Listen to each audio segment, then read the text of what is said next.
नमो व्रातपतये नमो गणपतये नमः प्रमथपतये नमस्तेस्तु लम्बोदरायैकविघ्नविनाशिने शिवसुताय श्रीवरदमूर्तये नमः। एहि हे रम्बमहेशपुत्र समस्तविघ्नौघविनाशदक्ष माङ्गल्यपूजां प्रथमप्रधान गृहाणपूजां भगवन्नमस्ते। तामग्निवर्णां तपसा ज्वलन्तीं वैरोचनीं कर्मफलेषु जुष्टां दुर्गां देवीं शरणं प्रपद्यामहे शुरान्नाशयित्रै ते नमः। करारविन्देन पदारविन्दं मुखारविन्दे विनिवेशयन्तं वटस्य पत्रस्य पुटे शयानं बालं मुकुन्दं मनसा स्मरामि।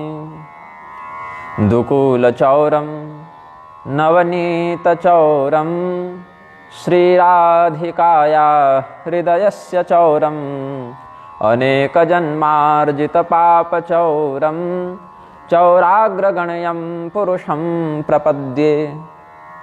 नीलाम्बुजश्यामलकोमलाङ्गं सीतासमारोपितवामभागं पाणौ महासायकचारुचापं नमामि रामं रघुवंशनाथं। नारायणं नमस्कृत्य नरं चैव नरोत्तमं देवीं सरस्वतीं व्यासं ततो जयमुदीरयेत्। वसुदेवसुतं देवं कंसचाणूरमर्दनं देवकी परमानन्दं कृष्णं वन्दे जगद्गुरुं। बाह्यान्तरकलामध्ये भाण्डब्रह्माण्डचारिणीं वेश्यदां त्रिगुणातीतां वन्दे निग्रहकारिणीं।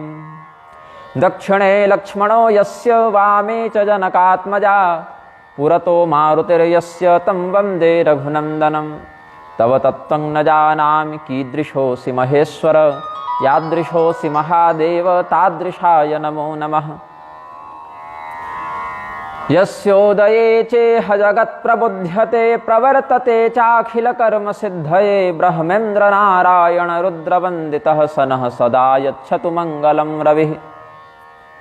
आनन्दकानने ह्यस्मिन् जङ्गमस्तुलसीतरुः कवितामञ्जरी शाखा रामभ्रमरभूषिता। प्रेम से बोलिए आनंदकंद भगवान की जय। श्री सीतारामचंद्र भगवान की जय। श्री उमापति महादेव की जय। श्री हनुमान जी महाराज की जय। श्रीमद् गोस्वामी तुलसीदास जी महाराज की जय। जसि विवाह कै विधि श्रुति गाई महामुनिन सो सब करवाई। गहि गिरीश कुश कन्या पानी भवहि समर्पी जानि भवानी। भगवान महादेव के विवाह का प्रसंग वर्णित कर रहे हैं। पहले तो मीना देवी के हृदय में बड़ा क्षोभ का उदय हुआ कि हमारे जामाता हमारे होने वाले दामाद इस प्रकार से विचित्र और भयंकर वेश में आए हैं तो हमारी पुत्री का पूरा जीवन समाप्त हो जाएगा, नष्ट हो जाएगा। देवताओं का जैसा सुंदर मनोहर स्वरूप होना चाहिए हमारे जामाता का स्वरूप वैसा नहीं है, अपितु भूत प्रेत इत्यादि से घिरे हुए हैं।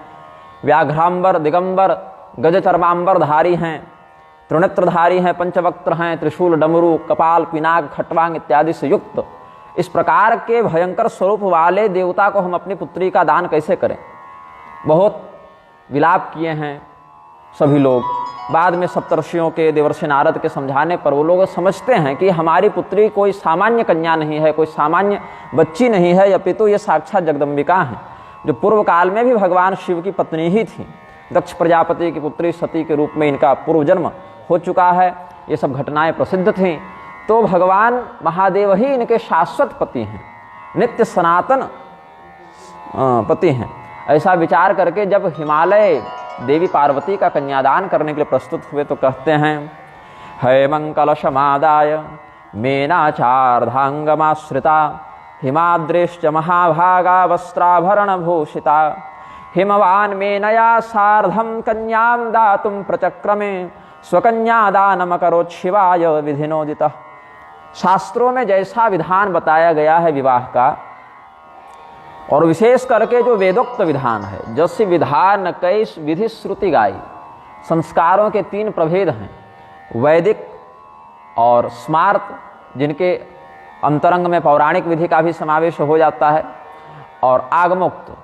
तो जो 16 संस्कार वर्णित हैं अथवा स्त्री शूद्रादि के लिए जो 10 संस्कार विहित होते हैं, उसमें उन कुल परंपरा में जिस प्रकार का आचार कुल दृष्टि से होता है और गोत्र परंपरा शाखा सूत्रादि के अनुसार वेदोक्त होता है, उन समस्त विधानों का समन्वय करके ही ये संस्कार किए जाते हैं।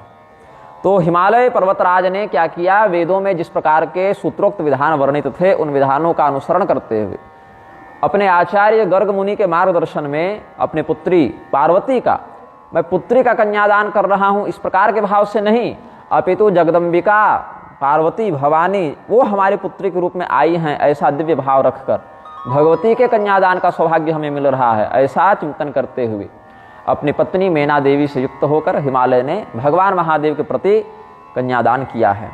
पाणि ग्रहण जब कीन्ह महेशा, हिय हर से सब सकल सुरेशा, वेद मंत्र मुनिबर उच्चरहि, जय जय जय शंकर सुर करहि। जब भगवान महादेव ने पाणि ग्रहण किया है, पाणि हाथ को कहते हैं, तो भगवती पार्वती के हाथ को जब पत्नी भाव से स्पर्श किया है, ग्रहण किया है, तो समस्त देव समाज में हर्षातिरेक का उत्साह हो गया इस सद्भावना से कि चलो इतने परिश्रम के बाद हमारा अभियान सफल हुआ।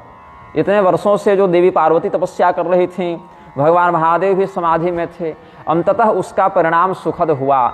अब समयानुसार भगवान महादेव पुत्रवान होंगे और इनके पुत्र के माध्यम से तारकासुर मृत्यु को प्राप्त होगा, तो हमारे ऊपर जो संकट आया है, राक्षसों के द्वारा हमें जो प्रताड़ित किया जाता है, वो संकट हमारा समाप्त होगा। वेद मंत्रेण गिरिशो गिरिजा कर पंकजम, जग्राह स्म करेणासु प्रसन्नः परमेश्वरः, महोत्सवो महानासीत् सर्वत्र प्रमुदावहः, बभूव जय संरावो दिवि भूम्यंतरिक्षके। साधु शब्दम नमः शब्दम चक्रुः सर्वेति हर्षिताः, गंधर्वाः सुजगुः प्रत्यानंदतुश्चाप्सरोगणाः। साधुवाद देने लगे, जय घोष करने लगे, भगवान को बहुत बहुत धन्यवाद, बहुत बहुत साधुवाद, बहुत जयकार हो, मंगल हो भगवान का। इस प्रकार से सब लोग अभिनंदन करते हुए अपने भाव को व्यक्त करते हैं। मधुर मधुर शास्त्रीय पद्धति का आश्रय लेकर दिव्य गान प्रस्तुत करते हुए गंधर्वों ने भगवान का अभिवादन किया है। जितने भी अप्सराएं थीं सब नृत्य गीत इत्यादि के माध्यम से मंगल उत्सव के सौभाग्य की अभिवृद्धि करने लगे।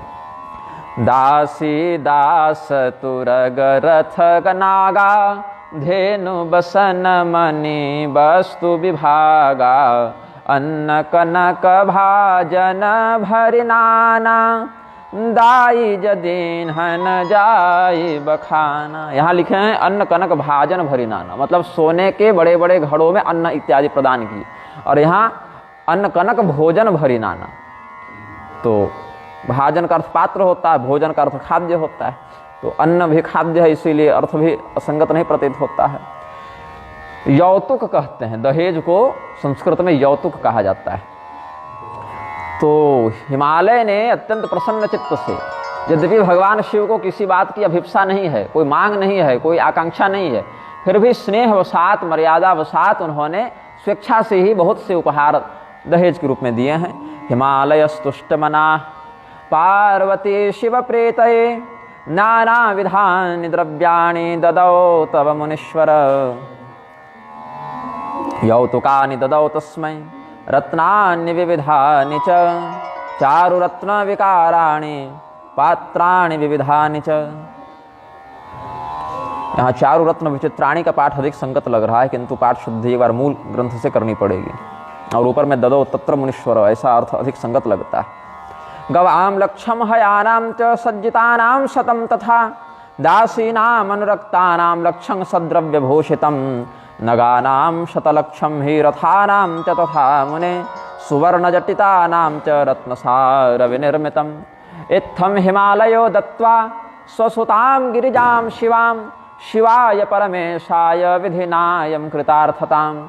अथ शैलवरो माध्यम दिनोक्तस्तोत्रतो मुदा, तुष्टाव परमेशानम सद्गिरा सुकृतांजलि। क्या क्या दिया है हिमालय ने दहेज में, वर्णन करते हैं शिव पुराण के अनुसार 1 लाख गाय दी है और 1 लाख दासियां दी हैं, 1 करोड़ हाथी और 1 करोड़ स्वर्ण रत्नमय ये रथ दिए हैं, और घर में जो कार्य इत्यादि हैं उनको करने के लिए 1 लाख दासियां भी दी हैं।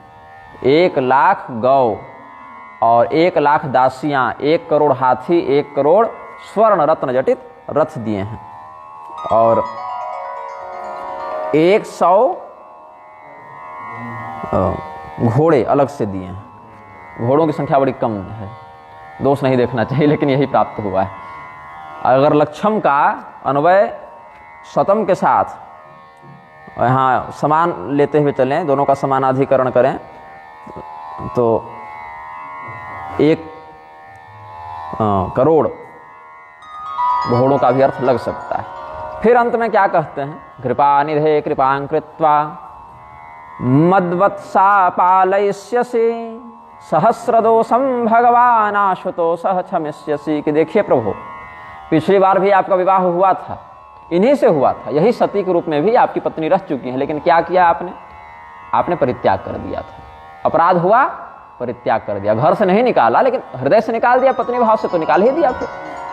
तो एक और निवेदन हम करते हैं कि हमारी बड़ी लाडली पुत्री है, बिल्कुल गाय जैसी सीधी है, मानो हमने गाय बछिया दान किया है। आप बड़ा वात्सल्य हम रखते हैं इसके प्रति, इसका परित्याग मत कीजिएगा, आप क्षमा कर दीजिएगा। आप कुछ ऐसा प्रकल्प कीजिएगा कि हमारी पुत्री के माध्यम से कोई अपराध भी हो तो आपकी कृपा की ही पात्र बनी रहे।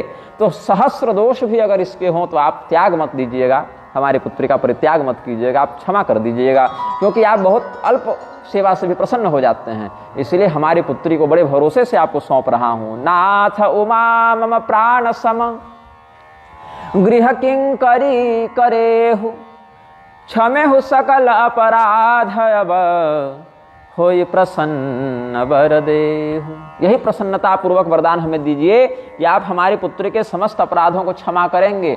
और ठीक है, यदि आपको पत्नी भाव में रुचि नहीं होगी तो मत रुचि रखिएगा, लेकिन कम से कम घर की नौकरानी समझ के रख लीजिएगा, यही जानिए। इतना विनम्र भाव से कहते हैं। लेकिन भगवान शिव तो बहुत दयालु हैं, कृपालु हैं, तो बोले कोई बात नहीं, आप चिंता मत कीजिए, इस बार वो सब बात नहीं होगी, क्योंकि पिछले अपराध का भी परिणाम क्या होता है ये समझ चुकी हैं, तो ये भी ऐसा नहीं करेंगी। बहुविधि शंभु सासु समुझाई गवनी भवन चरण सिरुनाई। फिर अपनी सास को भी शिव जी ने बहुत प्रकार से समझाया है, आप चिंता मत कीजिए, कोई कष्ट नहीं देंगे, कोई तकलीफ, कोई समस्या नहीं होगी। तो फिर भगवान महादेव को प्रणाम करके विदागिरी इत्यादि की तैयारी करने मैना जी अंदर चली गई। संतोषम विधैर वाक्य स्वस्वा शंभुश्चकार वै प्रणम्य शिरसा में नापादयोर्भवनम गता। फिर क्या कहती हैं पार्वती जी को बुला करके, देखो ये जो शिव जी हैं ये तुम्हारे देवता भी हैं, तुम्हारे पति भी हैं और तुम्हारे गुरु भी हैं। तो भगवान महादेव के देवी पार्वती से 3 संबंध हैं। महादेव है तो भगवती पार्वती ने उनकी आराधना भी की है, तपस्या भी की है, और पति तो हैं ही और गुरु भी हैं। तो पतिरेको गुरु स्त्रीणाम, ये अनुशासन भी लागू हो जाता है। तो सेव्यस्त्वया पतिस्तस्मात् सर्वदा शंकर प्रभु दीनानुग्रह करता च सर्वसेव्यः सताम गति। सबों पर कृपा करने वाले परमात्मा महादेव की आराधना तो पूरा संसार करता है पार्वती, और तुम इनके इतने सन्निकट हो, इनकी अर्धांगिनी बनने का सौभाग्य मिला है, तो इनमें इष्ट भाव, गुरु भाव और पति भाव तीनों रखते हुए सदैव इनकी सेवा करना, यही माता जी ने सिखाया है। अब आजकल की माता पिता क्या शिक्षा देते हैं ये तो चिंतन का विषय है, और चिंतन के बाद चिंता का विषय है। लेकिन कम से कम शास्त्रीय परिपाटी में तो ऐसा ही अनुशासन बताया जाता है कि अपनी पत्नी अपना ही स्वरूप है, इसीलिए जैसे अपने सुख दुख का व्यक्ति चिंतन करता है, वह अपने मान सम्मान का चिंतन करता है, वैसे ही पत्नी के सुख दुख और मान सम्मान का भी चिंतन पति को करना चाहिए। और अपने गुरु, अपने इष्ट और अपने पति तीनों रूपों में पत्नी पति के साथ बर्ताव करे, या पत्नी के लिए अनुशासन बताया गया है। तो जनने उमा बोली तब लीन्ही लय छंग सुंदर सिख देन्ही करहु सदा शंकर पद पूजा नारी धर्म पति देवन दूजा। पातिव्रत का उपदेश किया किनके लिए? जो स्वयं पातिव्रत की खान है, जिनके सदाचरण से लोग पातिव्रत सीखते हैं, पतिव्रता स्त्रियां जिनको आदर्श मानकर आराधना करती हैं। ऐसी पार्वती जी को भी माता का कर्तव्य निभाते हुए मीना देवी ने पातिव्रत्य का उपदेश किया है। भर्ता देवो गुरुर्भर्ता धर्म तीर्थ व्रतानि च तस्मात् सर्वं परित्यज्य पति में कम समर्चयेत्। पति में ही तुम्हारे देवता का वास है, पति में ही तुम्हारे गुरु का वास है। सभी धर्म, सभी तीर्थ, सभी व्रतों का फल पति सेवा में ही है। इसीलिए बाकी अगर छूटता हो तो छूट जाए, लेकिन पति की सेवा नहीं छूटनी चाहिए, वह प्रधान कर्तव्य है। पति की प्रसन्नता मात्र से समस्त सुकृतों का फल स्त्रियों को सहज प्राप्त हो जाता है। और पातिव्रत्य का निष्ठापूर्वक निर्वहन करने वाली स्त्रियां तो देवताओं के भी आदेश को पलटने का सामर्थ्य रखती हैं। ऐसा शांडिलिनी के चरित्र से, अनुसुईया जी के चरित्र से प्रसिद्ध है। फिर रोने लगी। जैसा कि हर माता पिता को अपनी कन्या के विदाई के समय कष्ट का अनुभव होता है, वियोग का अनुभव होता है। पिता रक्षति कौमारे भर्ता रक्षति यौवने पुत्रस्तु स्थविरे भावे न स्त्री स्वातंत्र्यमर्हति। मनु महाराज कहते हैं जब कुमारी अवस्था हो तो पिता उसकी रक्षा करते हैं, और जब जवानी हो तो पति उसकी रक्षा करते हैं, और बुढ़ापे में पुत्र इत्यादि के माध्यम से स्त्री की रक्षा होती है। इसीलिए स्त्री को स्वतंत्रता नहीं है। अब न स्त्री स्वातंत्र्य मरहती का पकड़ के बहुत लोग हल्ला करते हैं कि स्त्री को गुलाम बना लिया तो बेड़ियों में जकड़ दिया, स्त्री की स्वतंत्रता छीन ली। नहीं, यहाँ स्वतंत्रता का अर्थ ये नहीं है कि उसको गुलाम बना कर रख लिया। यहाँ तो स्त्री के चक्कर में राजा दशरथ प्राण त्याग दी चक्रवर्ती होने के बाद, इंद्र जिनको सहायता के लिए बुलाते थे। तो यह भी अनुचित था, इतना भी हठ नहीं करना चाहिए, इसको भी अच्छा नहीं मानते। लेकिन रक्षति इस शब्द पर लोग चिंतन नहीं करते कि स्त्री स्वातंत्र रक्षणी या नहीं है। बहुत प्रकार की विपत्ति आ जाती है, इसीलिए जब वह विवाहिता नहीं है तो पिता उसकी रक्षा करता है। यह जिम्मेदारी है, यह कर्तव्य है। और युवावस्था में पति उसकी रक्षा करता है, और वृद्धावस्था में पुत्रों के माध्यम से उसकी रक्षा होती। तो रक्षणार्थ ये वाक्य प्रयुक्त किया गया है। और कहे कि माता जी कहती हैं कि देखो ना, स्त्रियों को तो इस प्रकार से अपने जीवन में मायका छोड़ के ससुराल जाना पड़ता है, वहीं जीवन बिताना पड़ता है। पराधीन हैं हम सब, हमको क्या सुख मिलेगा, इस प्रकार से विधाता को कोस रही हैं। इसको अभिधा भाव में नहीं ग्रहण करना है। ये प्रेम की एक विकलता है उनकी। जब भी कोई प्रिय व्यक्ति दूर जाता है तो ऐसा ही भाव निकलता है। कत विधि सृजे नारी जग माही पराधीन सपने हूँ सुख नाही। भय अति प्रेम विकल महतारी। हाँ लगाइए। भय अति प्रेम विकल महतारी धीरज किन्ह को समय विचारे। पुण्य पुण्य मिलते परत गहि चरना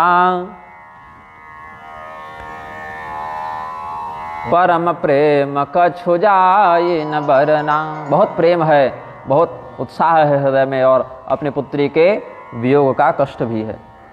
प्रारंभ हो गया? चलिए, धन्यवाद। विद्युत व्यवस्था आज कुछ विशेष बाधित रही,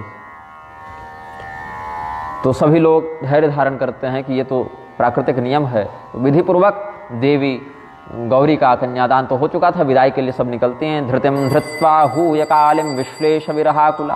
विश्लेष से, वियोग के विरह से व्याकुल मीना देवी ने पार्वती जी का हाथ पकड़ा और जोर जोर से रोने लगी और बारंबार आलिंगन करने लगी। और पार्वती जी भी माता को रोता हुआ देखकर स्वयं भी मायके के प्रेम के कारण रोने लगी। और फिर जितने भी स्त्रियां थी सब रोने लगी, सब बेहोश हो गई। शिव पुराण में कहते हैं धृतिम धृत्वा हूज कालिम विश्लेष विरहाकुला अत्युच्चैरोदनम चक्रे संश्लिष्य च पुनः पुनः पार्वत्यापिरोदोच्चैरुच्चरन्ति कृपावचः सर्वाश्चरुर्दुर्नार्यः सर्वमासीद चेतनम। जननी बहुरिमिलि चले उचित अशीष सब काहूँ दये। फिर बिलोकति मातु तन सब तब सखी लय शिव पहि गई। जाचक सकल संतोषि शंकर उमा सहित भवन चले। सब अमर हर से सुमन बरसे निशान नभ बाजे भले। दिव्य दिव्य वाद्यों की ध्वनि आकाश से होने लगी, पुष्प वृष्टि होने लगी। भगवान महादेव इस प्रकार से देवी पार्वती को लेकर कैलाश पर्वत की ओर प्रस्थान करते हैं। चले संग हिमवंत तब पहुँचावन अति हेतु विविध भांति परितोष करे विदा किन्ह वृषकेतु। स्त्रियां तो महल में ही रह गईं, और जो कुछ बड़े बुजुर्ग थे, हिमालय जी थे, ये सब अपने अपने परिकरों के साथ, परिजनों के साथ कुछ और दूर तक छोड़ने के लिए गए हैं। अनवगच्छम ते तत्र गिरिराजा दयस्तदा गंधमादन परयं तं गत्वा नुग्यामवाप्य च सोत्सुकाश्च पराजगम स्वस्थानम ते गिरीश्वराः। गंधमादन पर्वत के शिखर तक हिमालय जी ने शिव जी को पहुंचाया है। फिर शिव जी ने कहा कि अब घर तक थोड़ी छोड़ा जाता है, आप भी लौट जाइए, उधर की व्यवस्था देखिए, फिर अतिथियों का मंगल विदा कीजिए उनको। तो ऐसा कह के फिर दान इत्यादि में हिमालय जी लग गए। आदर दान विनय बहुमाना सब कर विदा कीन्ह हिमवाना। मेनया स धर्मात्मा यथास्थानं गतस्ततः सर्वान् विसर्जयामास पर्वतान् पर्वतेश्वरः। महाराज पर्वतेश्वर हिमालय ने अपने पक्ष से जिन जिन अतिथियों को आमंत्रित किया था, नदी, शैल, सरिता, बाग, बिटप, तड़ाग, सागर, सबको यथोचित सम्मान के साथ विदा किया है। और भी भगवान नारायण, ब्रह्मदेव इत्यादि शिव जी को कैलाश पर्वत तक पहुंचा के अपने अपने धाम को चले गए। अच्युताद्याश्च ये देवा ऋषयो निर्मलाशयाः मुहूर्तार्धेन मुदिताः संप्रापुः शंकरालयं। जब ही शंभु कैलास ही आए सुरसब निज निज लोक सिधाये। जगत मातु पितु शंभु भवानी तिहि सिंगारन कहूँ बखानी। फिर भगवान महादेव और देवी पार्वती ने जिस प्रकार से प्रेम व्यवहार किया है, गोस्वामी जी कहते हैं चूंकि वो जगत के माता पिता हैं, इसीलिए उनके आंतरिक प्रेम का हम खुल कर वर्णन नहीं करेंगे। बस इतना ही कह देते हैं कि विविध प्रकार से नित्य नवीन विहार ये सब करते थे, प्रेम का विस्तार करते थे। शिवोपि स्वगिरौतस्थौ पार्वत्या विहरन मुदा सर्वे गणा सुखम प्रापुर भजन्तः शिवाम शिवम। भगवान महादेव स्वशक्ति संयुक्त होकर जब विराज रहे हैं तो सभी गणों को बड़ा आनंद हुआ। और फिर समयानुसार कुमार कार्तिकेय का जन्म हुआ, जिनको षणमुख भी कहते हैं। 6 मुखों वाले कुमार कार्तिकेय जब आए, देवताओं के सेनापति हुए और तारकासुर को उन्होंने युद्ध में मारा है। इनके जन्म की कथा अन्य ग्रंथों के आधार पर प्रसिद्ध है, इसीलिए गोस्वामी जी ने कहा कि इसको भी हम संक्षेप में ही संकेत करके आगे बढ़ते हैं। गते बहुतिथे काले बालो जनि षडाननः महाबली समरे हतवान् तारकासुरम्। इत्येवं कथितस्तात शिवोद्वाहः सुमंगलः। शोकघ्नो हर्षजनकः आयुष्यधनवर्धनः। य इमं शृणुयान्नित्यं शुचिस्तद्गतमानसः। श्रावयेद्वाथ नियमात् शिवलोकमवाप्नुयात्। जगुजान सन्मुख जन्म कर्म प्रताप पुरुषारथ महातेहि हेतु मैं वृषकेतु सुत कर चरित संक्षेप ही कहाँ। यह उमा शंभु विवाहु जे नर नारी कहि जे गावहि। कल्याण काज विवाह मंगल सर्वदा सुख पावहि। चरित सिंधु गिरिजा रमन वेदन पावहि पार। बरनई तुलसीदास किमि अतिमति मंदु गवारु। जो चरितों के समुद्र हैं, जिनकी लीलाएं अनंत हैं, ऐसे भगवान गौरी शंकर के दिव्य चरित्रों का वर्णन करके जब वेद समाप्त नहीं कर सकते तो मुझ गंवार तुलसीदास जो मतिमंद है उसका क्या सामर्थ्य। ऐसा विनीत भाव गोस्वामी जी प्रस्तुत करते हैं। पारम गच्छन्ति नो वेदा गौरीश चरितोदधे। किम पुनर्वर्णने शक्ता मादृशा क्षुद्रजम तव। यही भाव प्रस्तुत किए हैं। अब ईशान चरितम श्रुत्वा भरद्वाजोति हर्षितः। तत्प्रेमं शंकरे वीक्ष्य याज्ञवल्क्य उवाचतम। अब याज्ञवल्क्य जी भरद्वाज जी को ये कथा सुना रहे थे। प्रसंग कहाँ से उठा है कि प्रभु सोई राम की अपर को जाहि जपत त्रिपुरारी। सत्य धाम सर्वज्ञ तुम कहु विवेक विचारी। तो जाहि जपत त्रिपुरारी से पहले त्रिपुरारी का चरित्र सुनाया और फिर श्री रामचंद्र जी के चरित्र में आगे बढ़ेंगे तो क्या देखे याज्ञवल्क्य जी की जब हमने महादेव जी का चरित्र सुनाया तो भरद्वाज जी बहुत प्रसन्न हुए, बहुत आनंदित हुए, एकदम पुलकित हो गया उनका शरीर। तो भगवान महादेव के मतलब इतने अधिक भावातुर हो गए हैं, भावाकुल हो गए हैं, भरद्वाज जी की वाणी उनके मुख से नहीं निकल रही है, बस प्रेम से रो रहे हैं भगवान का ध्यान करके। तो कहते हैं याज्ञवल्क्य मुनि, शंभु चरित सुने सरस सुहावा। भरद्वाज मुनि अति सुख पावा। बहुलालसा कथा पर बाढ़ी नयन नीरुरोमावली ठाढ़ी प्रेम विवश मुख आवन बानी दशा देखी हरखे मुनि ज्ञानी। और क्या कहे, अहोति धन्यम भवतो जनुर्मुने यस्य प्रियः प्राण समो महेश्वरः करोति नो यः शिव पाद पद्मयोः प्रीतिम हि रामस्य च नास्ति सप्रियः। हे भरद्वाज, आपका जन्म बड़ा धन्य है कि आपको भगवान महादेव प्राणों से भी अधिक प्यारे हैं। यह जान लो कि जिसको भगवान शिव के चरणों में प्रेम हुआ वही भगवान श्री राम से भी प्रेम कर सकता है। और यदि भगवान शिव के चरणों में प्रेम नहीं है तब भगवान श्री रामचंद्र जी भी उसको अपना प्रिय नहीं समझते हैं। जो लोग बाहर से शिव भक्ति का आश्रय लेकर अंदर से वास्तव में शिव भक्त नहीं हैं या तत्वनिष्ठ नहीं हैं, वो लोग श्री राम भक्त भी नहीं हो सकते। बाहर से भले प्रदर्शन कर दे। अब कहें रावण क्या था, फिर रावण तो शिव जी का सिद्ध भक्त था, तो राम जी से कहाँ प्रेम था? इसका कारण है कि उसको शाप था ऐसा कि वो विष्णु तत्व से द्रोह ही करेगा। तो बेचारा शाप कुल है तो कैसे कर सकता? इसके साथ शाप का नियम था, वो चाह कर भी नहीं कर सकता था। इसीलिए उसने कहा कि तामस तन से तो भजन होगा नहीं, तो हट करके हम लड़ेंगे। यही उसके पास विकल्प था, यही कारण है। अहो धन्य तब जन्म मुनीसा तुम्हि प्राण सम प्रिय गौरीशा शिव पद कमल जिन्हि रति नाहि राम ही ते सपने हुन सुहाहि बिनु छल विश्वनाथ पद नेहु राम भगत कर लक्षण एहु।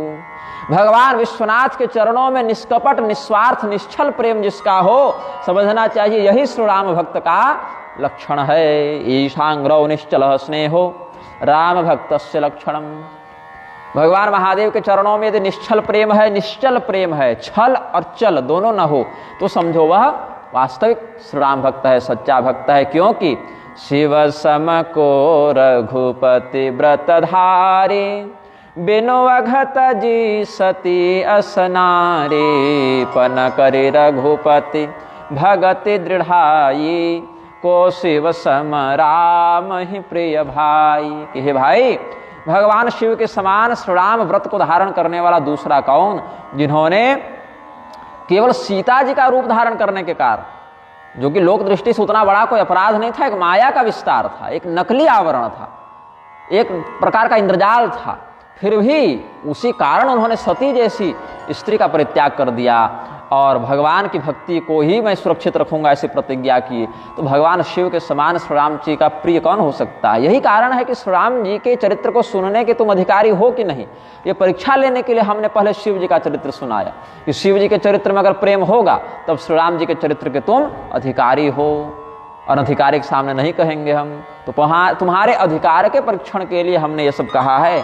प्रथम ही मैं कही शिव चरित बूझा मरमु तुम्हार सुचि सेवक तुम राम के रहित समस्त विकार। निर्विकार भक्त हो, हृदय में किसी प्रकार का विकार नहीं है, तुम भगवान श्री राम के सच्चे भक्त हो। ये कैसे पता चला? कि शिव चरित्र सुनकर तुम्हें इतना प्रेम हुआ कि तुम बोल नहीं पा रहे हो, रो रहे हो, केवल शरीर में पुलकावली आ गई है। वाग गदगदा द्रवते यशोचित्तम। ये सब जो भाव भक्त की भावातुरावस्था की सर्वोच्च सीमा में होते हैं वो सब दिख रहे थे। इसीलिए आज तुमसे मिलकर हम भी कृतार्थता का अनुभव कर रहे हैं, क्योंकि हम तो माघ नहा के मकर नहा के जा रहे थे आश्रम, वो तो तुमने रोक कर रखा। भरद्वाज राखे पद टेकी। तो तुमसे सत्संग करके आज हमारे मन में भी जैसे सुख का उदय हो रहा है भरद्वाज, हम उसको वर्णन नहीं कर सकते। और जैसे कि श्री रामचंद्र जी की बात है, तो रामचरित अति अमित मुनीसा कह न सकै सतकोटि यही सा तदपि जथा श्रुति कहूँ बखानी सुमिर गिरा प्रतपति प्रभु धनुपानी। भगवान का चरित्र तो अनंत है, ये तुम भी जान ही रहे हो। और 100 करोड़ शेषनाग भी अगर कहें कि हम बोल के समाप्त कर दें भगवान के चरित्र को, तो ये भी संभव नहीं है। फिर भी जिस प्रकार की बुद्धि हमारे पास है, जिस प्रकार का ज्ञान हमारे पास है, भगवान वाक्पति नारायण को धनुष्पाणी धनुर्धर श्री रामचंद्र जी का स्मरण करके हम इसका व्याख्यान करेंगे। अमितम रामचरितम अशक्यम वक्तुमीश्वरे, पुलस्त जी के रामायण में कहते हैं, पुलस्त संहिता में, ध्यात्वा तथापि लक्ष्मीशं वदिष्यामि यथाश्रुतम। तो कैसे? पद्म पुराण का आश्रय लें, तो यथा दारुमय्योऽसि नृत्यते कुहकेक्षया एवं ईशेच्छया ब्राह्मी कवीन्द्र हृदयाङ्गणे शारद दारुनारि समस्वामी रामसूत्रधर अंतरजामी जिहि पर कृपा करहि जन जानी कबि उर अजिर न चावहि बानी। जो वाग्देवी हैं वो पुत्तलिका के समान हैं और भगवान क्या हैं? उस पुत्तलिका को नचाने वाले कलाकार के समान, सूत्रधार के समान हैं। तो जिस पर भगवान अंतर्यामी नारायण कृपा करते हैं उसी कवि के हृदय में भगवती सरस्वती दिव्य ज्ञान का प्रसारण करने वाला अद्भुत नृत्य करती हैं, ऐसा कहा इन्होंने। अब भगवान श्री रामचंद्र जी को प्रणाम करते हुए आगे की कथा का विस्तार करते हैं। प्रणवं सोए कृपाल रघुनाथा बरनौ विशदता सुगुण गाथा तमेवाहं रमानाथं प्रणमामि दयानिधिं यस्यामलां गुणकथां कथयामि तवाग्रतः। उन्हीं रमानाथ लक्ष्मीपति भगवान को प्रणाम करके, दया निधान भगवान को प्रणाम करके उनकी निर्मल गुणों का वर्णन करने वाली कथा का हम प्रवचन तुम्हारे सामने करते हैं। परम रम्य गिरिवर कैलासु सदा जहाँ शिव उमा निवासु सिद्ध तपोधन जोगी जन सुर किन्नर मुनि वृंद बसहि तहाँ सुकृति सकल से वहीं शिव सुख कंद। कैलाश पर्वत कैसा है? बहुत रमणीय है, जहाँ भगवान गौरी शंकर नित्य विहार करते हैं, नित्य लीला करते हैं। बड़े बड़े सिद्ध, बड़े बड़े तपस्वी, बड़े बड़े योगी, देवता, किन्नर, सब जितने भी मुनि लोग हैं ये सब वहीं पर तपस्या जाकर करते हैं जहाँ भगवान महादेव हैं, आनंद कंद भगवान महादेव हैं, उनकी सेवा में सब लीन रहते हैं। श्रीमद् भागवत में भी कैलाश का जो वर्णन है, जन्मौषधि तपो मंत्र योग सिद्धैर नरेतरै जुष्टः किन्नर गंधर्वैरप्सरोभिर्वृतः सदा कैलास पर्वतो रम्य शिवया सह शंकर यत्र नित्यं निवसति कृपालुर्लोकवंदितः। और वह जो दिव्य कैलाश है वहाँ पर हरिहर निंदकों की गति नहीं है। जो भगवान नारायण से द्रोह करे, भगवान महादेव से द्रोह करे, धर्म में जिसकी रुचि नहीं, ऐसे लोग तो उस दिव्य कैलाश का अनुभव सपने में भी नहीं कर सकते। विष्णुईशाभ्याम हे विमुखा धर्महीना नराधमा स्वप्ने तत्र नो यान्ति भरद्वाज महामुने। हे भरद्वाज, भगवान नारायण से जो विमुख है, भगवान महादेव से जो विमुख है, ऐसा नराधम, ऐसा धर्महीन दुष्ट तो सपने में भी उस कैलाश तक नहीं पहुंच सकता। हरिहर बेमुख धर्म रते नाही ते नरतः सपने हो नहीं जाहि तेहि गिरे पर बट बिटप विशाला नित नूतन सुंदर सब काला त्रिविध समीर सुशीतल छाया शिव विश्राम बिटप श्रुति गाया। एक स्थान उसी कैलाश पर्वत पर ऐसा है जहां विशाल बरगद का पेड़ है। ऐसे भी दक्षिणामूर्ति भगवान के रूप में जब उपदेश करते हैं तो चित्रम बटतरोर मूले कहते हैं। सुंदर विचित्र बरगद के वृक्ष के नीचे भगवान महादेव का आसन लगा हुआ है। और वो बरगद दिव्य कैलाश पर जो है कितना बड़ा है तो कहते हैं तस्मिन् नद्रौ नित्य नूतनो विशालोयो बटद्रुमः। भागवत का वचन देखिए, नित्य नवीन बने रहने वाले उस बटवृक्ष में, उस बटवृक्ष में कभी प्राचीनता नहीं आती, मतलब सूखता नहीं है, पुराना नहीं होता, उसके पत्ते नहीं विकृत होते, नित्य हरियाली उसमें बनी रहती है। सयोजन शतो सेध पादो न विटपायुतः परयकृत्वा दलच्छायो अचलच्छायो निर्निड़स्तापवर्जितः। यहाँ दल जैसा लग रहा है लेकिन चल होना, अचलच्छायो होना चाहिए। एक विशाल बटवृक्ष है उस दिव्य कैलाश पर। ये भू कैलाश की बात नहीं है, वो दिव्य चिन्मय कैलाश में जहाँ 400 कोस ऊंचा है और 300 कोस उसकी छाया पड़ती है। ऐसे विशाल बटवृक्ष में जहाँ आठों प्रहर सघन छाया बनी रहे और उसके ऊपर किसी वृक्ष का, किसी पक्षी का घोंसला नहीं है, निर्निड़स्तापवर्जितः, उसको पार करके धूप नीचे बाधा नहीं दे सकती और ऊपर कोई चिड़िया का घोंसला भी नहीं कि गंदा कर दे। मतलब पक्षी आकर बैठ सकते हैं, चहचहा सकते हैं, लेकिन नित्य रहते नहीं हैं। तो उसी स्थान पर शिव जी का आसन लगता है। तो भगवान महादेव कैलाश पर्वत के उस स्थान पर गए हैं, बड़ा आनंद हुआ है। तो वहीं पर नाग रिपु छाला, संस्कृत में हाथी को भी नाग कहते हैं। और हाथी का शत्रु कौन? बोले सिंह। तो जो छाल है उसको बिछा के भगवान महादेव अपने सहजावस्था में कृपालु महादेव बैठे हुए हैं। तत्र एकदा समासीनम जटाभस्मधरम हरम कोटि सूर्य प्रतीकासम कोटि चंद्र सुशीतलम। भस्म रमाए हुए जटाजूट का मुकुट धारण किए हुए भगवान महादेव वहाँ बैठे हुए थे। बाघ का चर्म पहने हुए हैं, नागों का यज्ञोपवीत पहने हुए हैं और भी शिवोचित आभरणों को धारण किए हुए हैं और वरद मुद्रा को प्रदर्शित कर रहे हैं। 5 मुख हैं उनके, चंद्रमा को अपने ललाट पर धारण किया है, त्रिशूल और डमरू को भी धारण किया हुआ है। भगवान सूर्य का प्रकाश तो करोड़ों सूर्यों के समान है, लेकिन उससे से कोई दग्ध नहीं हो रहा है। वो करोड़ों सूर्यों के समान प्रकाशित अवश्य हैं, लेकिन गर्म नहीं है, कष्टदायी नहीं है, अपितु करोड़ों चंद्रमाओं के समान शीतल भी है। प्रकाश सूर्य के समान और शीतलता चंद्रमा के समान कोटि गुणित। तो कहते हैं यहां पर जटा मुकुट सुर सरित सिर लोचन नलिन विशाल नीलकंठ लावण्य निधि सोह बाल विधुभाल। बैठे सोह काम रिपु कैसे धरे शरीर शांत रस जैसे। ऐसा लगा कामदेव के शत्रु भगवान महादेव को देखकर ऐसा लगा जैसे मानो शांत रस ही निर्विकार भाव से शरीर धारण करके बैठा हो। तो भगवान महादेव के पास जाकर देवी जी ने निवेदन किया कि अभी बड़ा उत्तम अवसर है। तो जब सती जी बन के आई थी पिछले जन्म में तो सम्मुख आसन दिया था, क्योंकि पत्नी भाव से परित्याग कर दिए थे, लेकिन पुनः उनका वो अधिकार प्राप्त हो गया। तो इस बार क्या हुआ? पार्वती भल अवसर जानी गई शंभु पहि मातु भवानी। जान प्रिया आदरु अति कीन्हा बाम भाग आसनु हर दीन्हा। बैठी शिव समीप हर साई पूरब जन्म कथा चित आई। पिछले जन्म में भगवान शिव ने परित्याग किया पत्नी भाव से, तो सामने आसन देते थे, सम्मुख देते थे आसन, यहाँ नहीं बैठने देते थे बाईं ओर। पत्नी का स्थान उनको प्राप्त नहीं हो रहा था। तो जब भगवती पार्वती अभी आई तो अपनी पत्नी को आता हुआ देखकर बड़े सम्मान के साथ, प्रेम के साथ शिव जी ने बाईं ओर उनका आसन लगा दिया कि आइए विराजिए। तो जब बहुत प्रसन्नता से भगवती पार्वती वहाँ बैठी हैं तो उनको पूर्व जन्म की कथा का स्मरण हो आया कि कितने हजार वर्ष से हम यहाँ बैठने के लिए तरस रहे थे। तो अचानक से सारी बातें उनको याद आने लगी।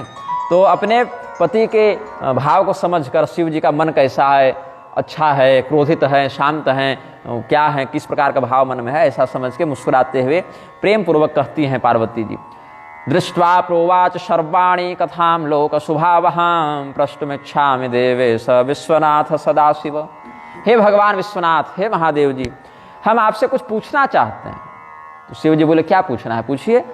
तो भगवती कहीं कि ऐसी कथा के विषय में पूछना चाहते हैं जो संपूर्ण संसार का कल्याण करे, लोक का हित करे। कथा सो कथा जो सकल लोक हितकारे सोई पूछन चह शैल कुमारी। विश्वनाथ मम नाथ पुरारी त्रिभुवन महिमा वेदित तुम्हारे। चर अरु अचर नाग नर देवा सकल करहि पद पंकज सेवा। प्रभु सर्वज्ञ समर्थ शिव, प्रभु समर्थ सर्वज्ञ शिव सकल कला गुण धाम। जोग ज्ञान वैराग्य निधि प्रणत कल्प तरुणाम। शरणागत व्यक्तियों के लिए हे प्रभु आप तो कल्पवृक्ष के समान हैं।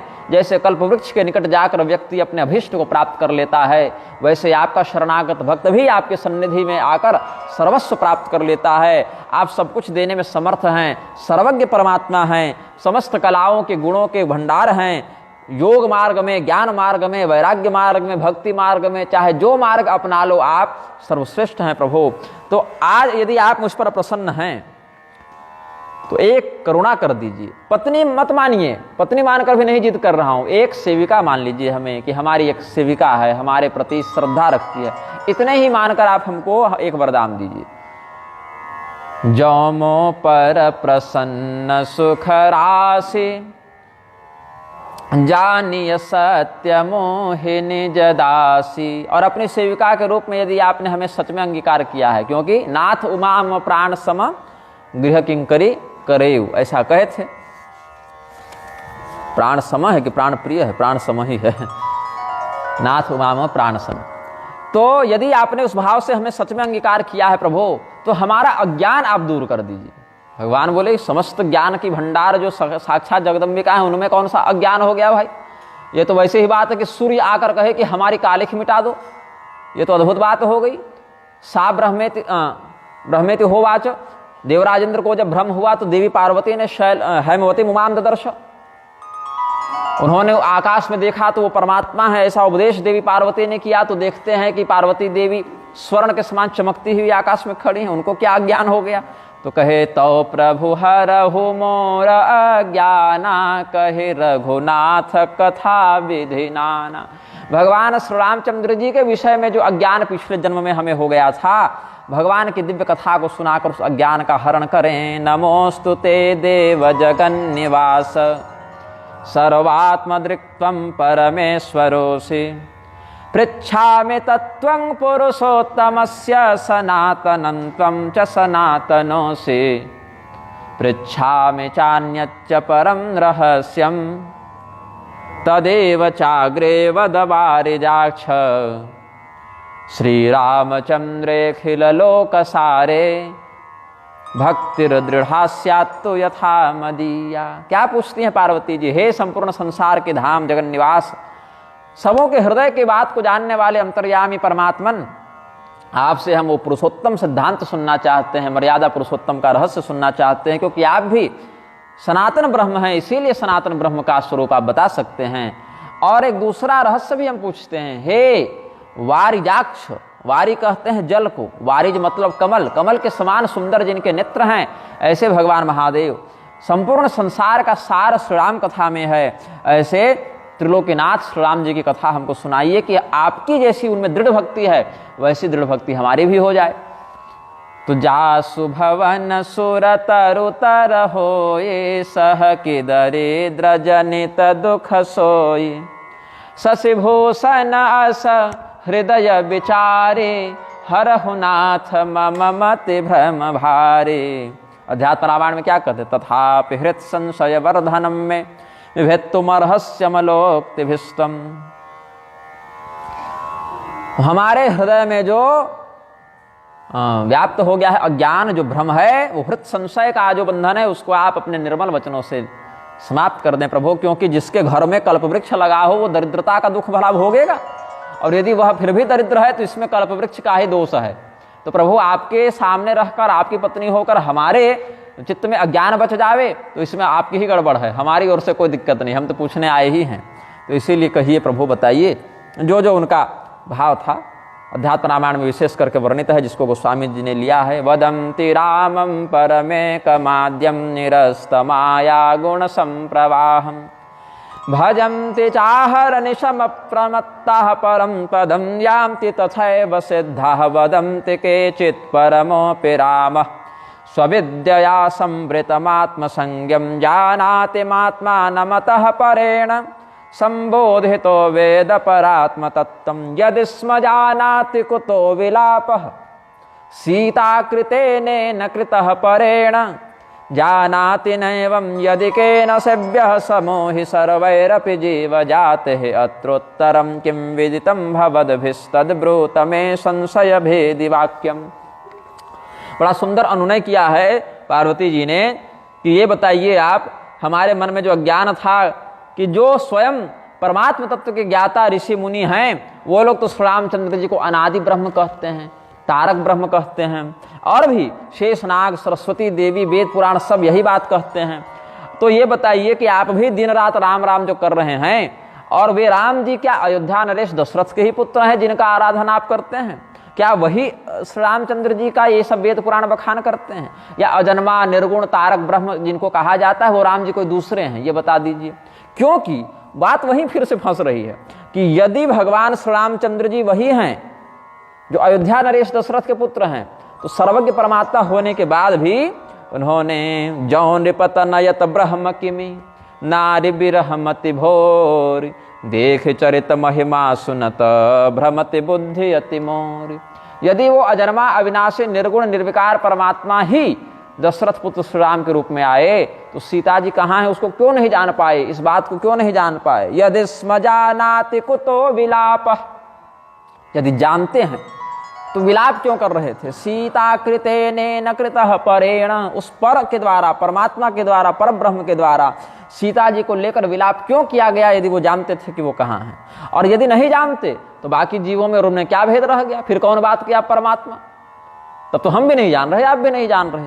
तो यदि स्म जानाति कुतो विलाप सीता कृतेन कृतः परेण जानाति नैवं यदि केन सेव्यः समोह सर्वैरपि जीव जातैः। तो जब जानते नहीं तो जीव हो गए, और जीव हो गए तो किस बात के ब्रह्म, तो किस बात की उनकी आराधना, किस बात का पूजा पाठ।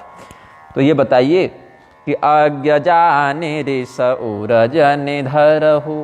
क्रोधित मत होइएगा प्रभु कि फिर वही पिछले जन्म की बात लेके बैठ गई, इतना समझाए थे फिर भी समझ में नहीं आया, दूसरे जन्म में फिर वही। तो क्रोध मत कीजिएगा प्रभु, बस इसीलिए पूछ रही हूँ कि क्योंकि मैं मूर्ख हूँ। आप मान लीजिए कि हम मूर्ख हैं, तो मूर्ख व्यक्ति पर क्रोध उचित नहीं होता। आप बता दीजिए अपने मुख से, एक बार ये रहस्य थोड़ा खोल कर बता दीजिए, थोड़े अच्छे से समझा दीजिए, तो हमारा संदेह दूर हो जावे। तो अज्ञ जाने रिस उरज निधरहु जेह विधि मोह मिटय सोई करहु। क्रोध मत कीजिए प्रभु, हमारा अज्ञान मिट जाए। आप क्रोध कीजिएगा तो क्या होगा, परित्याग कर दीजिएगा। आप परित्याग कीजिएगा तो फिर हम मर जाएंगे, फिर जन्म लेंगे, फिर आपको प्राप्त करने के लिए तपस्या करेंगे, और प्रसन्न होकर आप फिर भी हमको पत्नी रूप में स्वीकार कर भी लीजिएगा प्रभु। तो अज्ञान तो नहीं ना मिटा। तो समाधान यही है कि हमारे अज्ञान को दूर कर दीजिए, और जैसे दूर हो वैसे ही आप उपाय बता दीजिए, लेकिन ये समस्या हमारी आप दूर कीजिए। मैं बन दीखी राम प्रभुताई। हम जब परीक्षा लेने गए थे तो भगवान का ब्राह्मी रूप हम देखे, ऐश्वर्य देखे, वो सती विधात्री इंदिरा वाले प्रकरण में देखे, लेकिन वहां ये नहीं ना पता चला कि फिर विलाप कर क्यों रहे थे। इसका उत्तर तो मिला ही नहीं, वहां भी ये उत्तर तो मिला नहीं हमको। तो अति भय बेकलन तुम ही सुनाई। और भगवान की जो लीला और जो ऐश्वर्य हम देखे, इतना डर गए कि बोलने का साहस नहीं हुआ, तो हमने आपके सामने वो वर्णन भी नहीं किया। तदपि मलिन मन बोधुन आवा सो फलु भले भांति हम पावा। और जिस प्रकार का ज्ञान हमारे चित्त में व्याप्त हो गया था, हमारे मन में जो मलिनता व्याप्त हो गई, व्यामोह अविद्या का ग्रस्त हो गया, हमारा मन अविद्या से ग्रस्त हो गया, तो इससे दुष्परिणाम जो हुआ, जो फल होना था सो हम प्राप्त कर चुके हैं।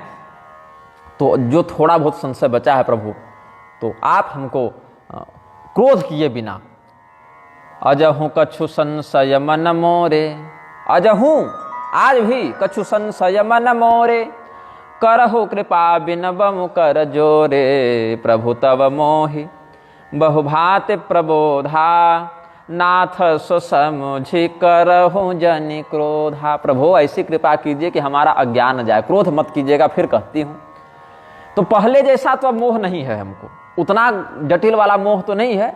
बस एक हमको बता दीजिए कि भगवान की इस लीला के पीछे कारण क्या है। बंदऊ पद धर धरन शिव, विनय करहु कर जोर, बरनहु रघुपत विशद जस, रघुवर विशद जस, श्रुति सिद्धांत निचोरी।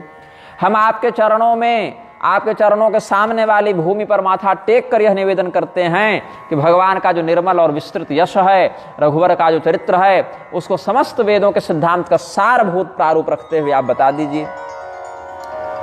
यद्यपि जो सीता नहीं अधिकारी, जो सीता मतलब स्त्री, यद्यपि इतने गूढ़ ज्ञान को श्रवण करने का अधिकार स्त्री का नहीं है। अब आजकल स्त्री ही लोग मंच पर बैठ के बढ़िया मेकअप करके, बाल खोल के और प्रवचन करने बैठ जाती है, लाली बिंदी लगा के, और उसमें भी प्रवचन के नाम पे क्या क्या नहीं करते हैं। लेकिन पार्वती जी क्या कहते हैं, यद्यपि जो सीता नहीं अधिकारी, दासी मन क्रम बचन तुम्हारी। अपने से तो श्रुति सिद्धांत पढ़ेंगे नहीं, वेदों का अधिकार नहीं है। जो स्वयं वेद माता है वो भी ऐसा अनुशासन स्त्रियों के लिए बता रही हैं कि बरनहु रघुबर विशद जसा, श्रुति सिद्धांत निचोरी। और उस सिद्धांत में त्रयीन श्रुति गोचरा के नियम से यद्यपि जो सीता नहीं अधिकारी, दासी मन क्रम वचन तुम्हारी। लेकिन फिर भी मन कर्म वचन से हम आपकी शरणागत हैं, तो उसमें अब श्रुति पढ़ेंगे तो नहीं, लेकिन आपसे उसके तत्व को सुनकर हम ग्रहण कर लेंगे। तो श्रवण में अधिकार है। स्त्री शूद्र आदि भी भगवत कथा को श्रवण करके उसके तात्पर्य को समझ जाते हैं। माम ही पार्थ व्यपाश्रित्य ये पिस्यु पापयो नय स्त्रियो वैश्यास्तथा शूद्रास्तेपि यान्ति पराम गतिम। स्त्री वैश्य शूद्र इत्यादि लोग भी भगवान के शरण में आ जावें तो श्रेष्ठ गति को प्राप्त करते हैं। तो जो गूढ़ तत्व है जिसको हम लोग नहीं सुन सकते, नहीं समझ सकते, उसको भी अगर आप अच्छे से बताएं और हम आपके शरणागत हों तो अपने आर्त अधिकारी को प्राप्त करके साधु जन कह देते हैं। इसीलिए बहुत आर्त भाव से हम पूछ रहे हैं आपसे, क्योंकि ये एक जो प्रश्न है ना, इसके चक्कर में कितना घर में खटपट हो गया, कितना हमको कष्ट हुआ, मरना पड़ा, आपको भी विरह हुआ, हमको तपस्या करनी पड़ी, फिर आए। तो ये सब जो घटनाक्रम हुआ उसमें जो अज्ञान हेतु है उसको आप मिटा दीजिए। अति आरति पूछऊं सुर राया, रघुपति कथा कहूँ कर दाया, अत्रोत्तरम किम विहितम भवद्भिः। हमारा जो प्रश्न है उसमें आपके द्वारा कौन सा उत्तर उचित लगता है, उसी संशय नाशक वचन को हमें सुनाइए, क्योंकि जो महानुभाव जन हैं अपने भक्तों के प्रति गुप्त रहस्य को भी खोल देते हैं। तो हम आपकी भक्त हैं और आप हमारे प्रिय हैं, हम आपके प्रिय हैं, इसलिए जो पूछा है उसका आप उत्तर दीजिए। अत्रोत्तरम किम विहितम भवद्भिस्तद्ब्रूत में संशय भेदि वाक्यम। पहले क्या कहे थे देवी जी? अत्रोत्तरम किम विदितम भवद्भिः तद्ब्रूत में संशय भेदि वाक्यम। तो कौन से संशय का? तो यदि स्म जानाति कुतो विलाप, यही संशय है। जानते हैं सर्वज्ञ परमात्मा है तो विलाप क्यों, और नहीं जानते हैं तो परमात्मा क्यों? बस यही मूल प्रश्न है देवी जी का। तो क्या कहते हैं आगे? गोप्यम यदत्यंतमनन्यवाच्यम वदन्ति भक्ते सुमहानुभावः तदप्यहोहम तव देव भक्ता प्रियोसि मे त्वं वद यत्तु पृष्टम्।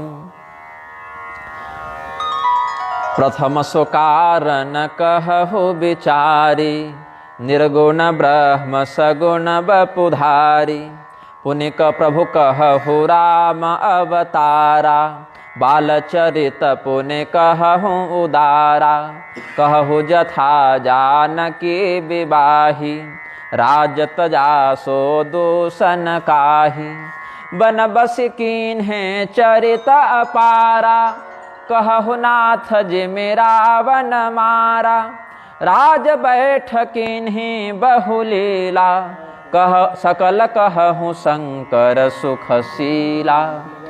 क्या कहते हैं पार्वती जी, क्या पूछती हैं? गोस्वामी तुलसीदास जी महाराज ने पार्वती जी के जो प्रश्न हैं उन्हीं प्रश्नों का जो शिव जी ने उत्तर दिया है वही श्री रामचरितमानस के रूप में लिखा है। पूरी राम कथा नहीं लिखी है गोस्वामी जी ने, केवल शिव पार्वती संवाद को केंद्र में बनाकर जो प्रश्न पार्वती जी ने किया और जैसा जैसा शिव जी ने उत्तर दिया उसी एक प्रकरण को केंद्र में रखते हुए उसी को माध्यम बनाकर पूरी कथा लिखी। इसीलिए बहुत से ऐसे प्रसंग जो वाल्मीकि जी ने लिखे वो गोस्वामी जी ने नहीं लिखा, और बहुत से ऐसे प्रसंग जो वाल्मीकि जी ने नहीं लिखे उसको गोस्वामी जी ने लिख दिया। क्योंकि कुछ लोग ये हठ लेकर आते हैं कि जो कथा रामचरितमानस में नहीं उसको नहीं मानेंगे, अगर होती तो गोस्वामी जी जरूर लिखते। तो गोस्वामी जी ये संकल्प करके नहीं बैठे हैं कि हम पूरी राम कथा लिखेंगे, क्योंकि ऐसा सामर्थ्य तो किसी का नहीं है। तो उन्होंने केवल अध्यात्म रामायण में जो शिव पार्वती संवाद था उसको केंद्र में लेकर उसी आधार पर लिखा है। तो क्या क्या पूछे हैं वही बताएंगे। तो पहले बताइए कि वो निर्गुण परमात्मा सगुण क्यों हुए, फिर बताइए कि भगवान का अवतार क्यों हुआ, बाल लीला क्यों किए, फिर बताइए कि विवाह कैसे हुआ, क्योंकि विवाह होगा तब तो सीता जी आवेंगी, अब सीता जी ही नहीं रहे तो काहे का हरण और काहे का विलाप। तो पहले विवाह बताइए, फिर कहिए कि कौन सा ऐसा कष्ट हो गया, अपराध हो गया कि उनको जंगल जाना पड़ा, फिर वन में रहकर उन्होंने क्या किया सो बताइए, और फिर रावण को कैसे मारा सो बताइए, वापस आकर राज्य कैसे किया सो बताइए। अयोध्या नगरे जन्म रघुवंशेति निर्मले, विश्वामित्र सहायार्थम सहायत्वम मख संरक्षणम ततः। विश्वामित्र जी की यज्ञ रक्षा के लिए गए हैं वो। विवाह्य जानकीं सीतां राज्यं त्यक्त्वा वनं गतः, रावणस्य वधो युद्धे सपुत्रस्य दुरात्मनः, अयोध्यागमनं पश्चात् राज्ये रामाभिषेचनम। यही 6 प्रश्न प्रधानता से यहाँ पर किए हैं।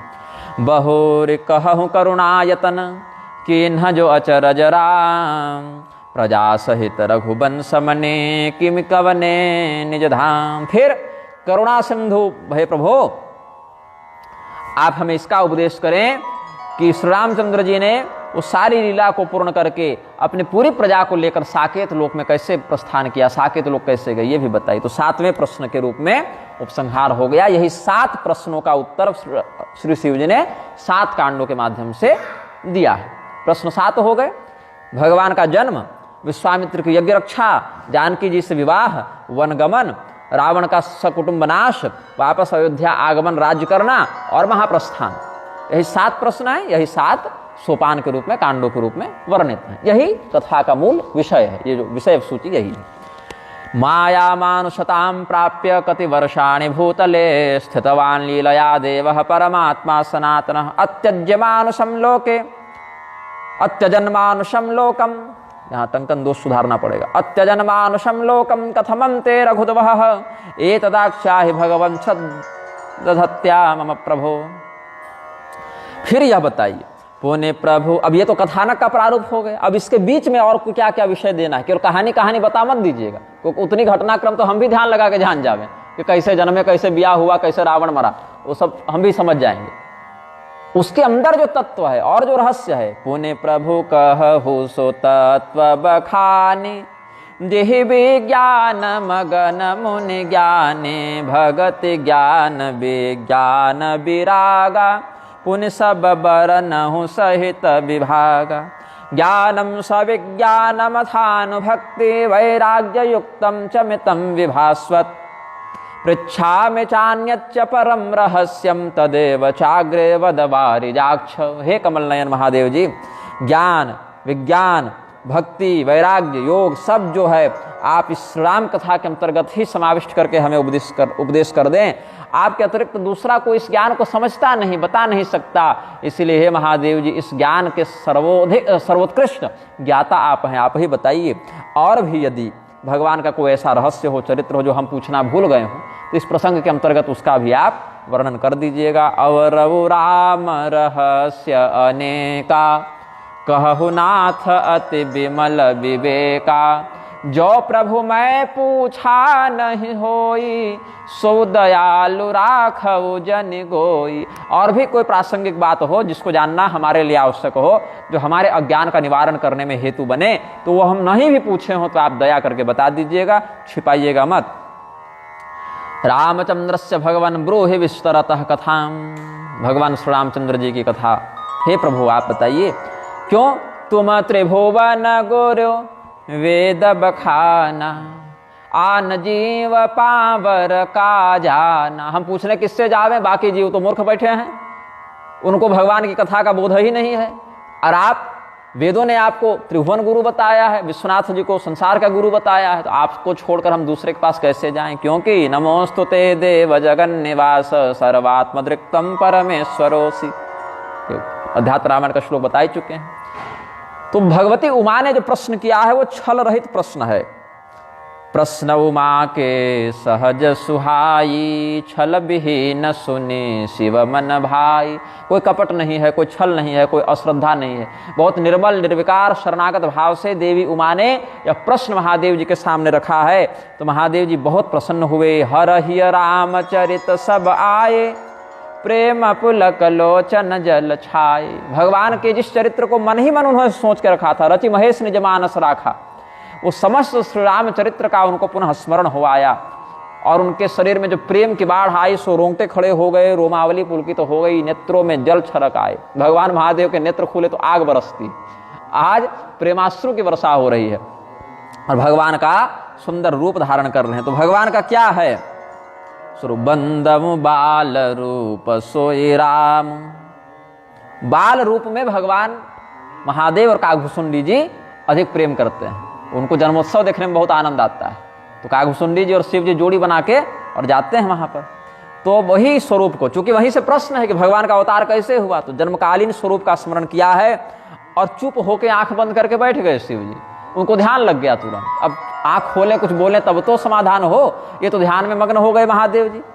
तो मगन ध्यान रसदंड जुग पुनि मन बाहिर कीन रघुबर चरित महेश तब हरसित बर नहीं लीन। देवी पार्वती जी देखी कि ये तो श्री राम जी का नाम सुन के, प्रकरण सुन के ही समाधि में चले गए। कहीं संवत सहस 87 बैठ गए, 87,000 वर्ष के बाद उठेंगे तो हमारा प्रश्न तो अनुत्तरित रह जाएगा। तो महादेव जी कार्य गौरव को समझते हुए उतनी गहन समाधि में नहीं गए, बस 2 घड़ी भर अपना ध्यान लगाया उन्होंने और उस आनंद का आस्वादन करके फिर नेत्र खोले और प्रेम से फिर देवी जी को कहने लगे, रज्जु सर्पवदात्मानं जीवं ज्ञात्वा भयं बहेत, नाहं जीवः परात्मेति ज्ञानं चेन्निर्भयो भवेत। जैसे रस्सी में यदि सर्प की प्रतीति हो जावे, सर्प का भ्रम हो जावे, तो रस्सी से भी व्यक्ति को भय लगता है। वो सांप है नहीं, लेकिन रस्सी को देखकर यदि भ्रम हो जाए कि ये सांप है, अंधेरे में रस्सी को देखने से सांप जैसा दिखे तो भय वास्तविक लगता है। वैसे जीव को मृत्यु का भय लगता है, क्योंकि वो स्वयं को नश्वर मान बैठा है, जीव अपने आप को देह मान बैठा है, तो लगता है हम मर जाएंगे। लेकिन जब स्वयं को ब्रह्म रूप में, परात्म रूप में देखता है, तब वह निर्भय हो जाता है, निर्विकार हो जाता है। जैसे रस्सी में सर्प नहीं है, इसलिए हमें डसेगा नहीं, ऐसा जब स्पष्ट ज्ञान हो जाता है तो कोई भय नहीं होता। ऐसे ही जीव के अविद्यानाश होने पर जो ब्रह्मबोध हो जाता है, उस ब्रह्मबोध से निर्भय हो जाता है। झूठौ सत्य जाहि बिनु जाने, जिमि भुजंग बिनु रजु पहचाने। जेहि जाने जग जाई हेराई, जागे जथा सपन भ्रम जाई। बंदउ बाल रूप सोई रामो, सब सिद्धि सुलभ जपत जिस नामु। और क्या कहे, बड़ी प्रसिद्ध चौपाई। मंगल भवन अमंगल हारी, द्रवौ सो दशरथ अजिर बिहारी। करि प्रणाम राम ही त्रिपुरारी, हरष सुधा सम गिरा उचारी। धन्य धन्य गिरिराज कुमारी, तुम समान नहीं को वो उपकारी। तमेव जानकी नाथम वंदेहम बालरूपिणम, यस्य स्मरण मात्रेण सुलभा सर्वसिद्धयः। आज लगता है विद्युत कुछ विशेष बाधित है, अंधकार में अक्षर थोड़े धुंधले दिख